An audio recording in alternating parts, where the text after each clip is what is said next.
I'd tried to walk away, more than once, after she whispered about being fixed. After I found out I wasn't the first, but every time something pulled me back. I told myself I was just buying time. For her, for me. But time, it turned out, was running out faster than I knew. The quiet rules, the polite apologies, they were just covering up a wound that was getting deeper. And soon, the silence wouldn't be enough to hold it in. Before we continue with this story, part 3, please like and subscribe, comment where you are watching from, or drop your country flag in the comment for a special shout out in the next video. And if you haven't watched the part 1 and 2, you can check my channel for the full video, or click the link below for the part 1 and part 2. Today's special shout out goes to Zoe from Atlanta. Thanks for watching and supporting. 3 days passed after the "Are you still there?" text. It was the last week before the Voss annual charity gala. It was a whirlwind, for the staff anyway. For Kala, it was a pressure cooker. I arrived, seeing Kala looking overwhelmed. Kala was wearing a simple gray dress, already looking tired. They want me to meet people, important people, just for a few minutes, then we can disappear. A tailor adjusts Kala's elegant gown. The dress is beautiful, but Kala looks like she's being suffocated by it. The dress felt heavy, like a cage of silk and pearls. I couldn't breathe. I noticed she was barely eating. Her hands trembled more. She'd jump at sudden noises. The perfect facade was cracking. Tinu regist. Kala practices her smile in a mirror. It looks strained, unnatural. I don't want to be a brand, Reina. You're not. You're Kala. Kala looked at me in the mirror, a flicker of something in her eyes. Desperation? My phone rang. It was Helena. I stepped out of the mansion. Helena. Kala's getting worse. She's not sleeping. She's barely eating. This gala, it's going to be too much. Her father insists she make an appearance. It's important for his image, for her image. Her image? She's falling apart. She needs help, real help, not a distraction. I've tried Reina. He thinks if she just pushes through, she'll be fine. He's booked her an appointment with a new therapist next week, after the gala. After. Always after. Like the damage wouldn't be done until then.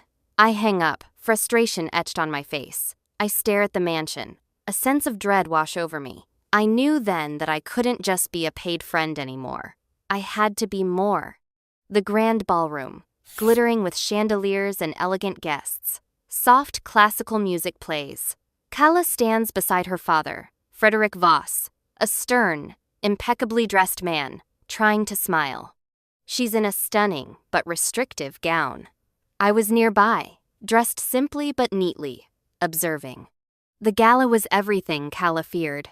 Bright lights, loud chatter, hundreds of faces, all smiling, all judging, all wanting something.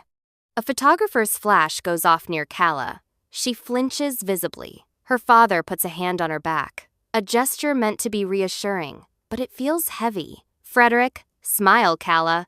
Remember what we discussed. Kala's smile falters. A renowned socialite approaches, gushing about how beautiful Kala is, touching her arm. Socialite. Oh, Kala, you're just a vision. So lucky to have such a wonderful father and a life of purpose. Kala's eyes widen, her breathing quickens. The music starts to sound distorted in her ears. The room spins. I saw it happen. The exact moment the dam broke. All the pressure, all the fear, all the isolation. It just poured out. Kala starts to sway. Her hand flies to her chest. Her eyes dart wildly, unfocused. She can't speak. Kala, what's wrong? Her dad asked. Kala starts hyperventilating, drawing sharp, painful gasps. Her delicate white satin gloves are now clutched tightly in her fists. A few guests turn to stare. A ripple of whispers starts. Everyone around her was staring. Her father looked utterly lost. But I knew exactly what she needed. I push through the small crowd, ignoring the glares. I reach Kala, taking her arm gently, but firmly. Kala, look at me. Breathe with me. Kala's eyes, full of terror, find mine. I gently guides Kala away from the immediate circle, towards a quieter, less lit corner near a large window. Count with me. In through your nose, 1, 2, 3. Out through your mouth, 1, 2, 3. Calla was trembling uncontrollably. I pull a small, unused napkin from a nearby table, folds it, and places it in Calla's hand. Squeeze this. Focus on the fabric. That's it. You're safe. Calla squeezes the napkin, her breathing slowly, haltingly, beginning to regulate. Tears stream down her face, ruining her perfect makeup. She clutches my arm. If I disappear, they'll finally stop expecting me. You don't have to disappear. You just have to be seen, is one of the censure. Frederick Voss approached Calla's dad, looking distraught. He sees Calla, mascara streaking her face, clinging to me. Calla, my daughter. That was the moment he saw it. Not his image, not his perfect porcelain doll daughter, just a scared, lonely girl. Hours after the gala, Calla is resting. I sat across from Frederick Voss. The room was dimly lit, somber. Helena told me everything. About the other companions, about what Calla said. She needs more than companions, Mr. Voss. She needs a parent. She needs to feel safe, not managed. Frederick clenches his jaw. He looks at his hands, then at me. I thought I was protecting her, giving her everything. After her mother left, I didn't know how to be what she needed. I just kept trying to build a wall around her, to keep the world from hurting her. You can't outsource love, Mr. Voss. You can pay for a companion, a bodyguard, a tutor, but you can't pay someone to fill the empty spaces inside her heart. Frederick looks stunned. He runs a hand over his face. What do? I don't know how to talk to her. I'm afraid of saying the wrong thing. Start by listening, really listening. Not to what you want her to be, but to who she is. And let her be messy. Let her be imperfect. That's how she'll learn to be real. Frederick looked at me, a flicker of understanding in his eyes. He slowly nods. The therapist, Helena mentioned, she'll start tomorrow, and I'll be there. I'll clear my schedule. It wasn't a sudden, cinematic transformation, just a tiny crack in a wall built of fear and misguided protection. But it was a start. Sometimes the hardest conversations are the ones we need to have the most. Have you ever felt trapped by someone else's expectations? Share your story in the comments. Your experience might help someone else find their voice. Days turn into weeks. Calla is seen with a quiet, kind therapist in a comfortable office. Frederick Voss is there too, sitting patiently in the waiting room. He showed up, every session. He didn't always know what to say, but he learned to listen, and that was everything. Calla and I walking on the beach again, but this time Calla looks lighter. She's wearing comfortable jeans and a simple t-shirt. She even laughs a little, a genuine, unforced sound. I enrolled in an online art class, and I'm going to try community college in the spring. Like you. That's amazing, Calla. In the Voss's mansion, Frederick and Calla are having a quiet dinner together at a smaller table, actually talking, not just eating in silence. The house feels less cold, more lived in. My paid arrangement began to wind down, not with a dramatic firing, but a gradual, gentle transition. Helena thanked me. Frederick thanked me. But Calla, she thanked me in her own way. I pack my bag at home. My rent is paid. I have new textbooks. My mom looks healthier, smiling. My life was stable. I didn't need the money anymore, but I realized I still needed Calla.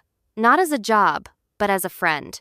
Calla and I were sitting on a park bench, the same one where Calla first confessed her rules. The sun is setting, painting the sky in soft oranges and purples. Our last official outing. It was bittersweet. She was stronger, happier.